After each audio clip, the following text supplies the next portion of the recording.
Her breath is like honey spiced with cloves, her mouth delicious as a ripened mango. To press kisses on her skin is to taste the lotus. The deep cave of her navel hides a store of spices. What pleasure lies beyond, the tongue knows, but cannot speak of it. Srungarakarika, Kumaradadatta, 12th century.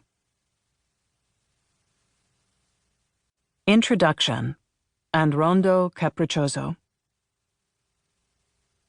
The 50th year of our life is like the last hour of dusk, when the sun has set, and one turns naturally toward reflection. In my case, however, dusk incites me to sin.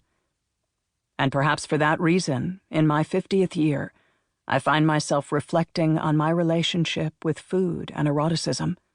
The weaknesses of the flesh that most tempt me are not, alas, those I have practiced most.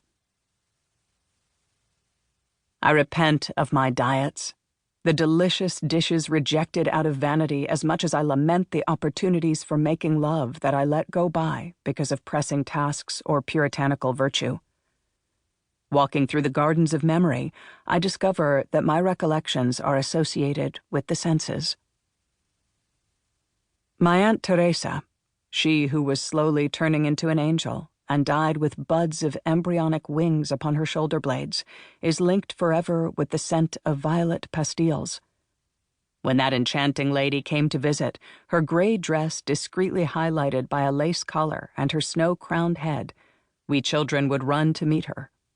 And she, with ritual precision, would open a pocketbook worn slick with age, always the same one, and take out a small, painted tin box from which she chose a mauve candy to hand to each of us.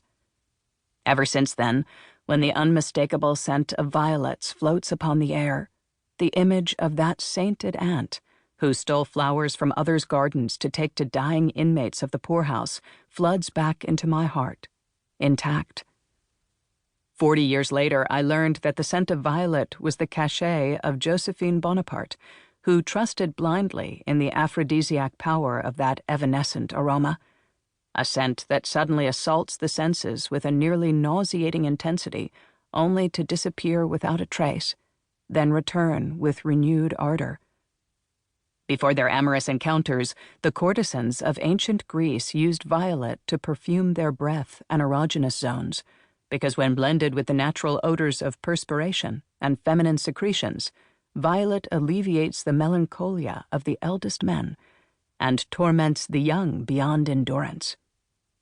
In the Tantra, the mystical and spiritual philosophy that exalts the union of opposites at all levels, from the cosmic to the infinitesimal, and in which man and woman are mirrors of divine energies, violet is the color of female sexuality, which is why it has been adopted by some feminist movements. For me, the penetrating odor of iodine stirs images not of wounds or surgeries, but of sea urchins, those strange creatures of the deep inevitably related to my initiation into the mystery of the senses.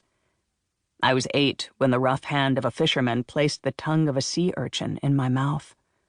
When I visit Chile, I seek the opportunity to go to the coast and taste freshly caught sea urchins once more, and every time I am flooded by the same mixture of terror and fascination I felt during that first intimate encounter with a man. Those ocean creatures are inseparable in my mind from that fisherman, with his dark sack of shellfish streaming seawater, and my awakening sensuality. That is how I remember all the men who have passed through my life. I don't want to boast, there aren't that many. Some by the texture of their skin, others by the flavor of their kisses, the smell of their clothing, or the sound of their murmuring voice. And almost all of them are associated with some special food. The most intense carnal pleasure, enjoyed at leisure in a clandestine rumpled bed, a perfect combination of caresses, laughter, and intellectual games, has the taste of a baguette, prosciutto, French cheese, and Rhine wine. With any of these treasures of cuisine, a particular man materializes before me.